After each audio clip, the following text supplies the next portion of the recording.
Et yo tout le monde, c'est Putain19, on se retrouve aujourd'hui pour une vidéo. Les cheveux, c'est pas grave, c'est ça, monde qu'on est en vacances. Le micro, désolé, du coup, je suis avec le micro de mes écouteurs parce que mon micro sur mon ordi a un petit souci. Du coup, on filme avec le moyen du bord. Et juste pour vous dire que ça fait plaisir de retourner sur YouTube, sachant que j'avais déjà fait un retour, mais malheureusement, je n'ai pas pu upload la vidéo parce que le site de montage, c'est la merde. Alors, j'ai trouvé, vous inquiétez pas. Bientôt sur la chaîne, il y aura un peu du nouveau. Mais si vous avez des logiciels de montage plus fiables, donnez-les-moi. Et franchement, ce serait vraiment bien. Parce que ça va me casser les coronets, ce site de montage. Donc voilà, juste pour vous dire ça. Et du coup, on passe tout de suite au sujet de la vidéo. Fernando Alonso ou Zou. Oui, bah en vrai la réponse, on sait déjà. Renault a répondu non à Zou. Ouais, donc pour moi, Fernando Alonso, j'adore Fernando Alonso. J'ai déjà fait une vidéo, je la mettrai là ou là, je sais plus où ça s'affiche, ou dans la description directement. Abonnez-vous d'ailleurs à mon Insta pour suivre mes actualités. Il sera là ou là ou là ou là ou là ou là, quelque part. Abonnez-vous à mon Insta, à mon Snap, je vous mettrai aussi dans la description. Et on se retrouve du coup au fait de Renault a choisi 13 à 13h Twitter, A Voice, A Man, A Driver. C'est Fernando Alonso qui a été choisi pour être aux côtés d'Esteban Ocon en 2021. Maïke. Alors, ce qu'on va faire, c'est que là, je vais me mettre à la place finalement de quelqu'un qui est pour ou contre un avis extérieur de ce choix. Alors, les gens qui seront pour diront deux fois champion du monde avec Renault, mais même, c'est pas la même équipe. Donc, deux fois champion du monde, mais surtout, ce qu'on peut retenir, c'est qu'il a un palmarès plutôt satisfaisant, plutôt bien, il faut le dire, c'est vrai. Mais surtout, le truc important de Fernando Alonso, c'est qu'il est extrêmement talentueux. On s'attend vraiment à ce que il fasse un gros travail et j'ai totalement hâte de voir Esteban Ocon et Fernando Alonso ensemble. Ceux qui ne savent pas vraiment et ne regardent pas les lives de Canal+ avec Esteban Ocon pendant le confinement, vous ne savez donc pas, ou peut-être, mais personnellement j'ai appris qu'ils étaient plutôt amis. Donc logiquement ça devrait faire bien. Ça va pas être Rosberg et Ocon, et regardez ce week-end, il y a une consigne d'équipe entre guillemets, enfin, pas vraiment, et pourtant c'est pas la mort quoi. Donc de toute façon je pense vraiment qu'il va falloir appliquer les règles comme elles sont données et ne pas faire d'erreurs, ne pas faire de faux pas comparé à ce qu'ils ont pu faire toutes ces dernières années. Donc pour moi, voilà.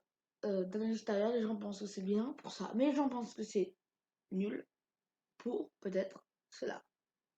C'est que aussi Zou est jeune, mais Zou est talentueux. Zou, on le dit, Zou, justement, il le mot.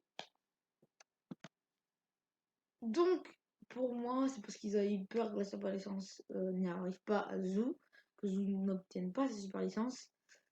Et donc, du coup, ben, Eumann, E-Driver, E-Voice, c'est pas dans l'ordre, mais c'est pas grave, vous avez compris, c'est Fernando Alonso. Pour ceux qui étaient sur live d'Hydro et des Pielo et qui ont regardé ça, vous levez la main, voilà, moi je lève la main, solennellement, je dis oui, j'ai été présent sur live. Voilà, et c'est comme ça que je suis, d'ailleurs. En tout cas, juste pour vous dire que c'est vrai que Zou aurait pu être un bon choix, mais c'est peut-être de la peur. Mais ça m'étonnera pas que ce soit pour le sponsor ni pour l'argent parce que potentiellement Fernando Alonso est un peu talentueux, je dis pas. Mais par exemple, Daniel Ricciardo aurait pu amener des sponsors et finalement Fernando Alonso, eh ben, il en a amené. Il a amené qui, moi? Et par contre, Daniel Ricciardo, il a rien amené, ce héros. Alors, bien sûr, je rigole. Fernando Alonso, ni Daniel Ricciardo, ni Zou seront insultés dans cette vidéo, bien évidemment. Donc voilà. Mais juste pour dire que c'est vrai que ce choix est plutôt audacieux de la part de Renault. Et pour une fois, ils savent sortir leurs couilles. Parce que, eh bah, c'est un peu compliqué, quoi. C'est-à-dire que virer celui-là qui a porté l'équipe pendant tout ce temps, bah, c'est un peu con, quoi. Voilà. C'est un peu con.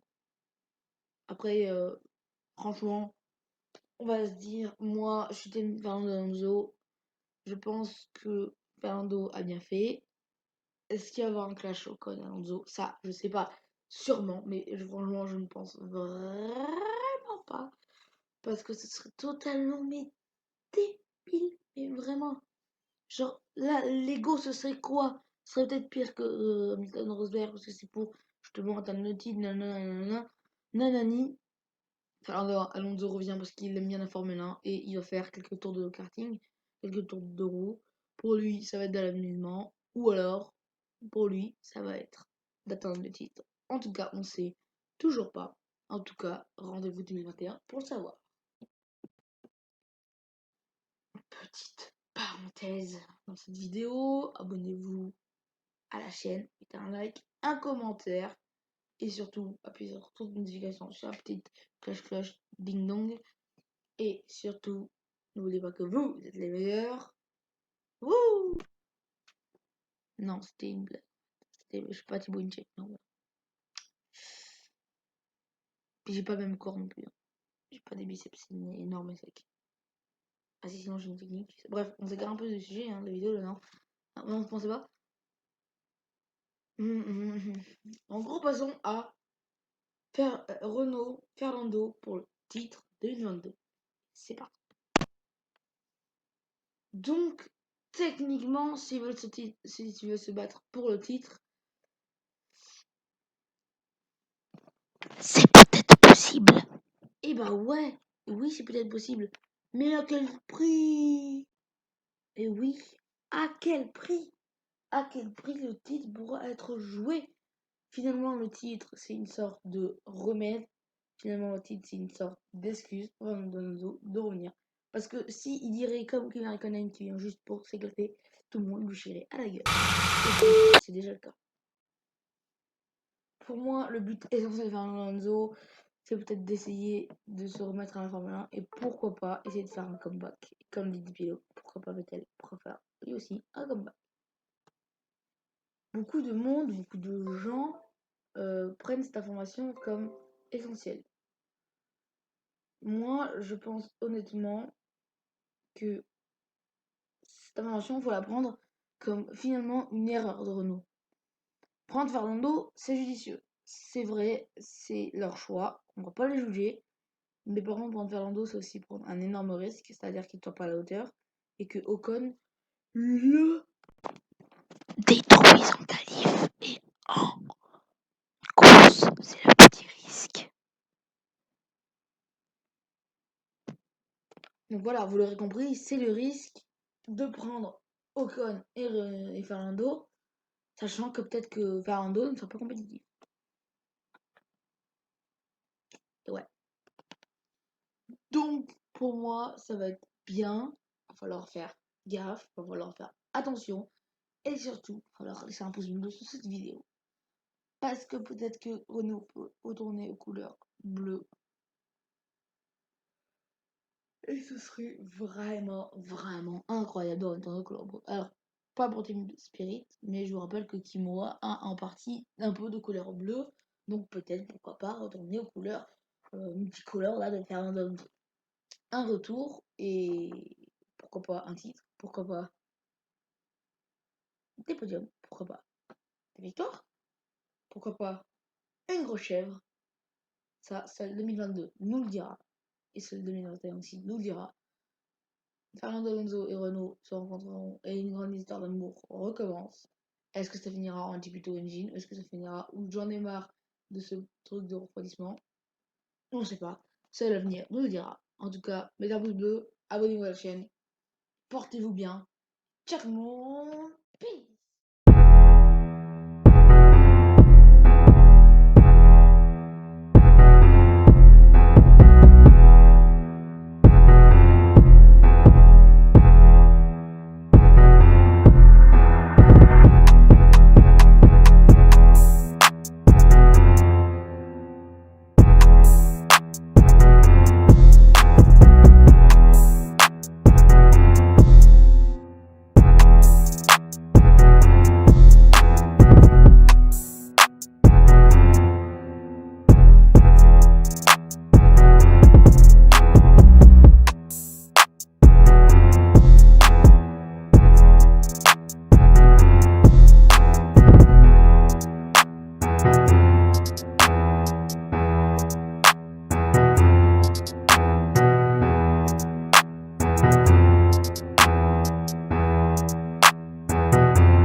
really risky, but as I said before, it was nothing to lose today.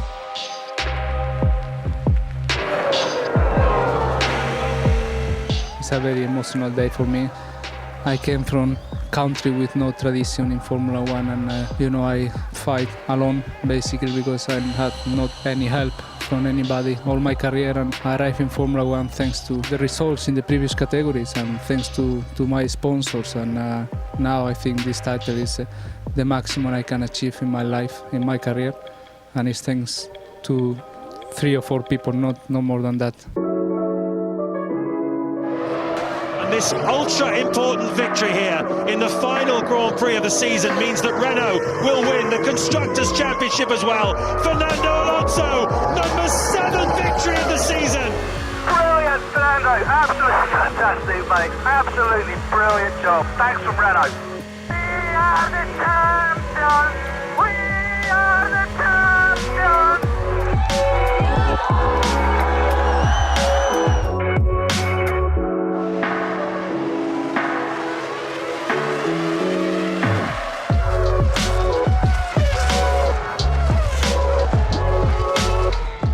All of you, thank you. This one will be one to win. Thank you. Yeah, fantastic. I finished in front of everybody here, in front of my people, my supporters. I think it was the best feeling so far, I think, in a Formula One car.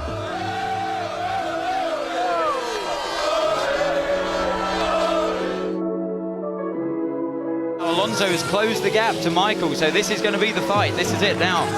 Alonso's clearly faster. He's going to try and force his way through up the inside of Schumacher, who cuts across him, but he will have another chance. Great racing here at the Hungaroring on lap 3 between the 2 championship rivals, battling over 4th place. Alonso's going round the outside of him. This is the first time these two have taken each other on all season on the racetrack. Wonderful track action there between the two of them. Alonso's through, up into 4th place. He goes around the outside, as we're seeing here on the replay, and just more grip, basically, and more traction allows him to put his foot down earlier. Michael had no way around that move at all. That was fantastic. It was a great move, really daring.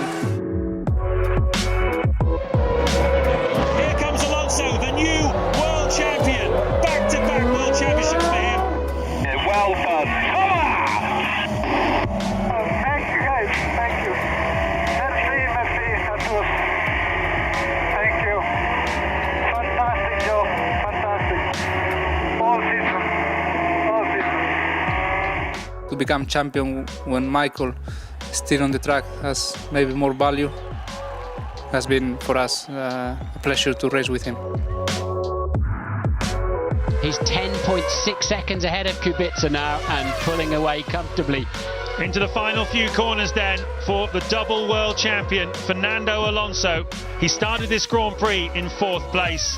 He comes out to collect the checkered flag and take his 21st Grand Prix victory. It's back-to-back wins, Singapore and Japan, for Fernando Alonso and Renault. He thoroughly deserves it once again. The drive of a great, great champion. The team did a great job, and this is something that is completely amazing.